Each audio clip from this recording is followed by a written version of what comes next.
everyone, and welcome back to Super Mario Bros. 3 on the Super Nintendo. I am One Wild Sheep yet again, and I have to say, folks, apologies for the delay on this part. I've had a bit of an illness the past couple of weeks, so I've had to have a little break from commentary, but don't worry, I am back, folks, and I am going to be doing this at full pelt. I'm going to be going as good as possible. And welcome, folks, to World 5. This world is so aptly named The Sky. Now, you might be wondering, why is it named The Sky? We're not in the sky. No, we will be, though.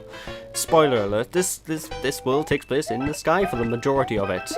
Now, start things off, this is the first couple of levels in this world are the same old ground troop levels, and this stage by here is filled to the brim with chain chomps. Very annoying enemies. But chain chomps aren't that big a deal. What they'll do is they'll sort of snap towards you. But they're chained up to this little block that's on the floor, so when they snap, they can only go a limited range. They're kind of like a dog on a leash. So don't worry too much about the chain chomps. They are nobodies whatsoever. Anyway, down into here, time for an underground level. But it's not quite a normal underground level, as you can see by here, folks, because this is a bit of a... well, it's a new aesthetic change, I believe. We haven't seen a level that looks like this yet in the game. This, folks, is a pipe level type deal, and we're gonna be seeing a lot of these throughout the later parts of the game. Well, at least that area was a pipe area. And honestly, pipe levels, I have to say I am not the greatest fan of. The World 7 is the culprit to why, and I am not looking forward to getting to World 7, let's just say that. Mainly because World 7 didn't really go too well on my recording thing, so I had to do a lot of editing to get by that one, which is, oh my god. The shell's going mad. So whenever you do jump on a shell though, one thing to be aware of is that the shell is actually not... the shell can't hurt you for at least one extra Mario away. So if you boop on a shell and it sort of flies right back at you almost instantaneously, it won't hurt you. You'll have literally a second or so to try and dodge it. So you're going to be safe-ish for the most part. Alright, let's have a hands on another one of these end spade games. See if we can get some good things going. But yeah, I'm telling you guys, I had the worst flu imaginable the past 2 weeks.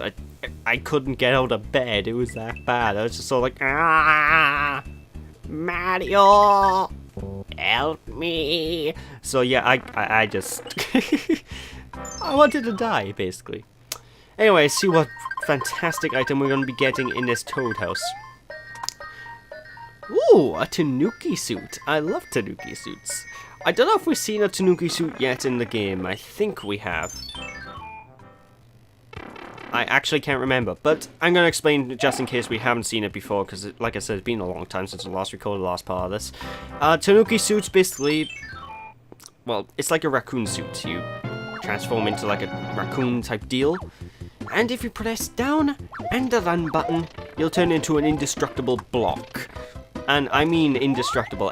Nothing can hurt you when you transform, so... I don't think you're going to see me use Tanuki suit for quite a while, however. The special suits in this game are actually pretty rare. They're the rarest items in this game to pick up, and... we've seen the frog suit. The frog suit's the most common occurring one.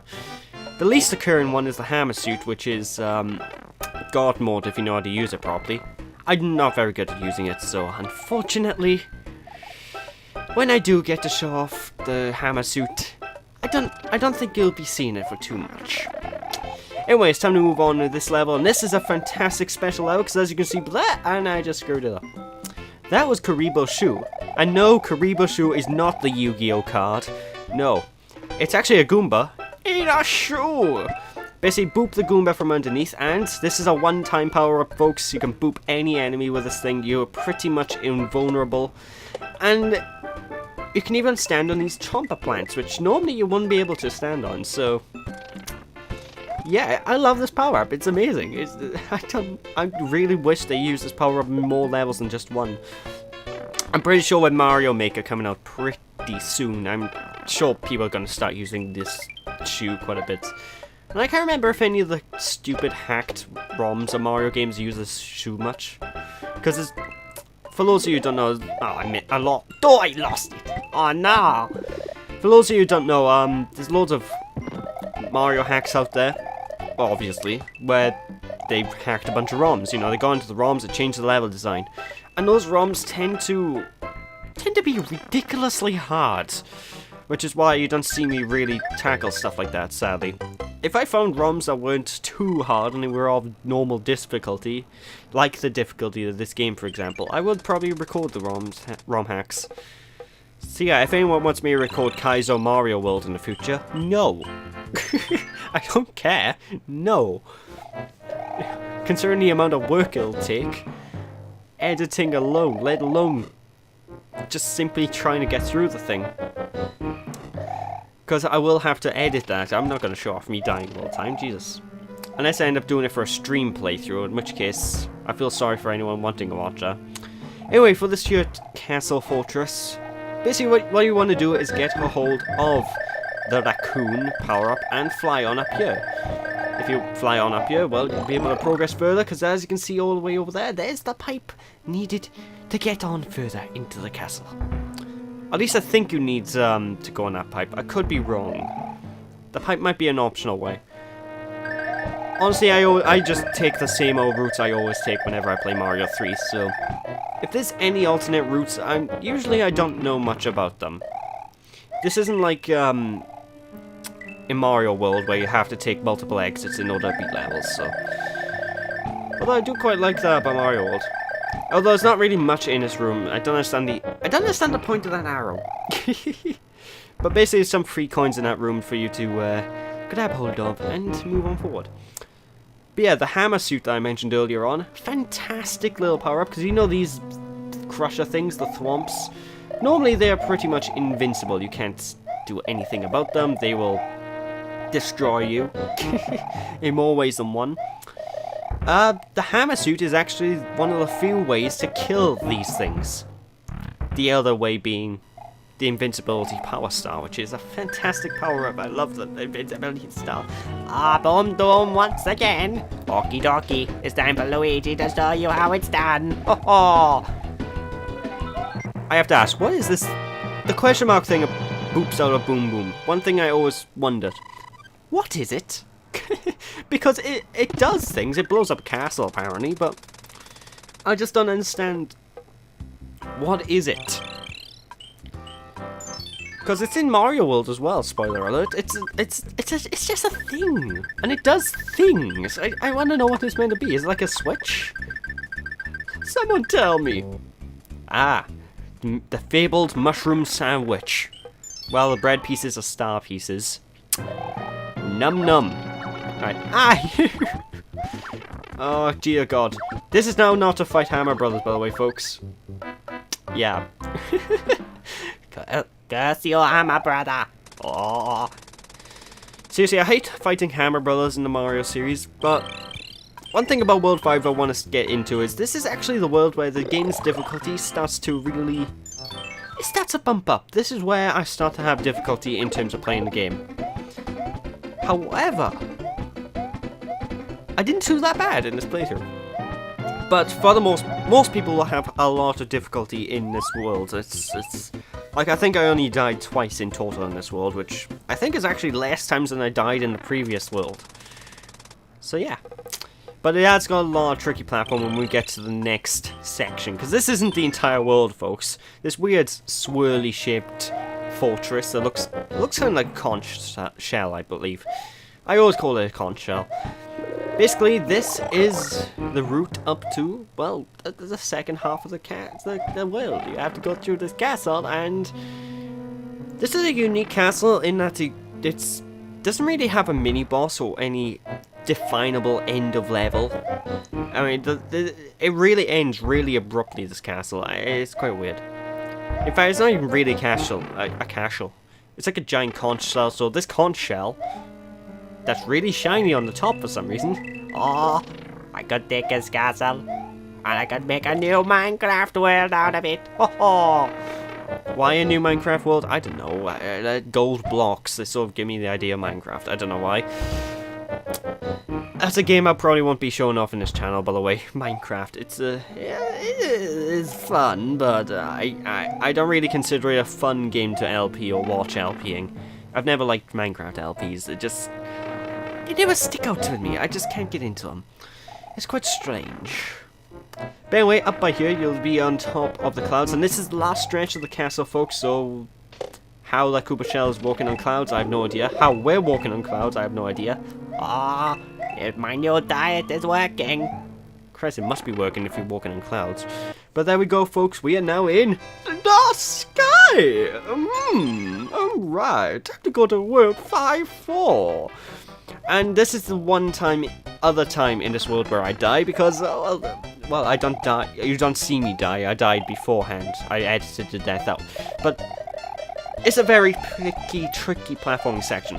These swirly platform thingies, whatever they're called, whenever you jump on them, as you can see, they're swirling at times. If you mistime it and you jump on them while they're swirling, well, needless to say, you're gonna go flying off into a pit. It's actually a fairly easy level, but it's so easy to mess up and just... You don't want to mess up. Guess you're lucky too. Oh, it's a good thing you explode into a coin when I get to the level. Otherwise, I would scream at you. Seriously, Lucky 2 is really annoying at times. I'm not a big fan of that enemy. Never have been. I mean, I like the enemy design. I like his concept. He's just an aggravating trap to go off. You know, he's an aggravating enemy to take care of in this game. There's no two ways about it. Anyway, these blocks by here that you can see are donut blocks. Why are they called donuts? Maybe people who fall through them shout out donuts. I don't know. And of course, the first proper Tanuki suit of the game. Oh yes. But yeah, the donut blocks, basically you stand on these for a short period of time. I think we've seen them previously in a playthrough, but I'm pretty certain that I neglected to explain what it is. Ah no! I lost a Tanuki suit. But after a few seconds of standing on these donut platforms, they will fall down, and that's basically all there is to it. So yeah, Bobby's your uncle. I got another 5 1-ups. Okie dokie. Oh, bye. Back to 40 lives, even though I started this world with 40, so maybe I cut out quite a few more deaths than I thought I did.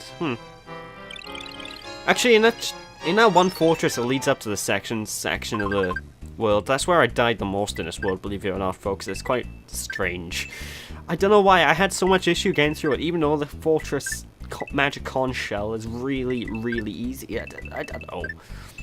Hey, it's another N-Spade game over and done with, which means we got a good few new items in our inventory. Which is going to be a nightmare, because eventually inventory space is going to be... I'm going to start running out of it. Like right now, I've actually used up all of my inventory. I'm just fortunate that Fireflower got replaced by another Fireflower. So yeah. Inventory's full, folks. Most people will probably use the inventory a bit more than I have throughout the course of the game. But in World 7 and World 8 is where I tend to use up most of my items in the inventory, because that's where I decide to go, the difficulty's getting too much for Luigi. Gotta bring out the Fireflower and the Superstars and the Mega Mushrooms and blah blah blah. So, anyway, an auto-scroll level, yay! And these things by here... I think they're called para beetles. These things are quite an interesting mechanic slash... Well, they're not really an enemy. What you want to do is use them as platforms. Having the raccoon tail or Tanuki suit is really recommended in this level. If you don't have a raccoon suit, good luck. But basically, whenever you stand on small ones, they will rise up into the air, which you're going to actually make use of in order to try and get further on in the stage. Very tricky platforming, very precise. Like I said, this is where the game's starting to go all difficult, and I'm so scared, I'm so paranoid. I'm not even joking, I was extremely paranoid at this point in the game, and I could have hit that P switch. I don't recommend it, but you can do it. I think if you hit that P switch, you'll be able to get enough coins to... I don't know if this is one of those levels where you can actually get hold of, the white toad house. It might be. If it is, that's probably the way you unlock it. But hey, onwards we go, and we get another star card. Oh boy. Oh, Luigi's being quite the star today. Oh. Anyway, one thing you'll notice about mushroom houses, red ones tend to be quite interesting, because red mushroom houses usually have slightly rarer items in them. Not always, but usually they'll have rarer items. So sometimes you go into a red mushroom house and you'll see rubbish like mushrooms, but other times you go in them and you'll see something like, oh, Hammer Brother suit, oh. Which I think the Hammer Brother suit, like I said, is the rare suit in the game, but I think the first time you can actually even get the Hammer Brother suit is in World 6. So you can't even, if you played up to this point in the game, you won't even know that suit exists if you never made it past World 5. It's ridiculous. And World 6 is one of my least favourites in the game as well, just because, out of principle. You'll know what I mean when we get to it. I'm not going to spoil the surprise for you. Well, all 5 of you who haven't beat this game, or played through this game, or seen this game. But yeah, World 6 is fun. He lied. It's not as bad as World 7. World 7 is something, it's a whole nother beast, and I can't wait to rant and wave. Rant and wave. Okay, I'm turning Elmer Fudd in this playthrough. I'm hunting rabbits. But no, I can't wait to rant on about that particular level, that particular world. It's gonna be fun. Anyway, this is quite a simple stage overall. You just have Lakitu being a nuisance as always, but for the most part, the stage is straightforward. There's not really many obstacles, nothing that can really hurt you. Although I do find Lakitu in this game to be more menacing than he is in Mario Bros. 1. I think he throws his spiny shells at you a lot more than he does in Mario 1. I could be wrong, it just feels that way. Because in Mario 1, he sort of waits about 3 seconds until he throws the shell at you. In this one, oh no, no, no. He turns around in this one, he's like, oh, you want the shell? Okie dokie. See, Luigi, in his spare time, is a Lakitu. That's why he did the voice. Anyway, don't ask me how the physics in this castle work, this fortress, because I have no idea. I mean, lava on the ceiling. What? Which means you can't really cheese this by flying over the top of everything, because if you go too far up, we're going to touch the lava on the ceiling, and that will be, I think, instant kill. I'm not actually sure, but I think it's an instant kill if you hit the lava on the ceiling. It's instant kill if you hit it on the floor, so I assume. And of course, you saw me kill one of the Dry Bones. Dry Bones are one of those enemies that are also really good to kill with a hammer suit. Otherwise, you have to stick with the star to kill them. Ah, boom boom again. Okay, I know this game is quite old, but I'm gonna say one thing. I'm pretty sure this game could have benefited from having more mini-bosses. You know, hell, even Mario 3D Land has more mini-bosses than Mario 3D World, and they're basically Mario Bros. 3 in 3D. So, actually, Mario 3D World's more like Mario Bros. 2 mixed with Mario 3 in 3D, so, yeah. But seriously, give me more mini-bosses, please. I don't even need the Koopalings. Make up unique bosses, like Desert Level could have a giant pokey, you know, a giant pokey popping out of the ground going, hey look, hey Luigi, how you doing? Adrian! That's my very poor impression of Rocky. Okie dokie, Adrian! Oh no! Luigi's gonna be #1 boxer! Ho ho! Kinda makes me wonder why Nintendo haven't made a... That was cheap, Lakitu. Makes me wonder why Nintendo haven't made a Mario Brothers boxing game. Because they've made a baseball game, which is pretty fun. They made a football game. Or, in America, soccer. Actually, in the majority of the world, it's soccer, so I'm gonna call it a soccer game. Which is just flat out amazing. Especially this... Actually, I don't know which one I prefer, the sequel or the original. But yeah, they made Mario Strikers Charge, which is an amazing game. They've done tennis. Come on, all you need is boxing. Come on, Nintendo, make more sports games. Kind of surprised they don't make many of those anymore, because I really love the Mario sports games. They're just so fun. Oh, we got ourselves an extra fire flower. Not that we really needed it. Seriously, I don't know. Anyway, this here, folks, is one of the hardest scrolling levels in the entire game. I'm kidding you not, because there is no ground. You need to time your platforming to pinpoint precision. Because if you don't, you're flying down to the bottom of the screen. And if you fly down to that bottom of the screen, you're going to die. Which isn't a good thing. So, yeah, just be very careful. I've seen loads of people play through this level and they use the P-Wing, which I don't think I've shown off yet. Which like I said previously when we first got the P-Wing, at least I think I mentioned it.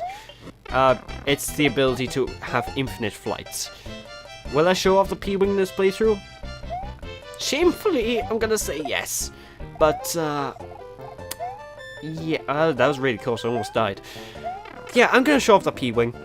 I'm not gonna spoil which level, but I will show it off at one point because I hate certain levels in this game, and it's gonna be fun. It's gonna be fun. Yeah, like you're gonna see a lot of death montages in the next 2 worlds. That's all I'm saying. Also, it's quite interesting. One thing I used to get confused by when I was a kid. Not anymore. Now I know it's someone in the castle yelling help. But when I was a kid, I used to think the castle itself was screaming help, so I was like, how is the castle talking to me? Oh, best to give us moving architecture.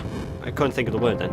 And now they give us talking architecture. What next? Tiles that go on the floor that try to crush you? Nah, I don't think Nintendo will ever be that silly. Mario 64. But there we go. If you're wondering what I'm talking about, it's actually an enemy type in Mario 64 where they're literally they're walking and talking pave tiles. Honestly, I like those enemies quite a bit, as much as I mock them because of how silly a design concept they are. But let's face it, we're fighting giant turtles in this world. And the main enemy of this series is a giant dragon turtle, so... Never tried to make sense of Mario games, I suppose. And also, this sequence by here drives me mad. I get so panicky when I'm in this section, because it's like a bullet hell. It's the equivalent of a Toho game. And if you're wondering what Toho is, it's basically a bullet hell shooter. It's a game where bullets cover the screen, and it's freaking ridiculous. Anyway, we're now introduced to not Roy Cooper. And yes, I know his name is actually Roy. I just like saying not Roy Cooper because I think it's probably because of that one song, Not Roy. Not Roy. It's an a cappella version of the castle theme in Mario World, if you're wondering what I'm talking about. Just typing Not Roy on YouTube, you'll find it just fine. It's actually quite entertaining. I like listening to that. But okie dokie, here you go, King. You're no longer an albatross, and you look Santa. Oh, where was my Christmas gifts last year? I know I don't have a chimney anymore because of reconstruction, but dear God, Santa, you could have left something on the doorstep. Oh well, that jewel thing that Princess then closes us is a cloud. It allows us to skip levels. I'm not using it in this playthrough. And with that, folks, that is the end of World 5, Part 5 of Mario Bros. 3. So thank you all for watching. Hope you all enjoyed. Don't be sheepish, people. And I'll catch you all next time in World 6. Ho ho. Bye-bye. Bye.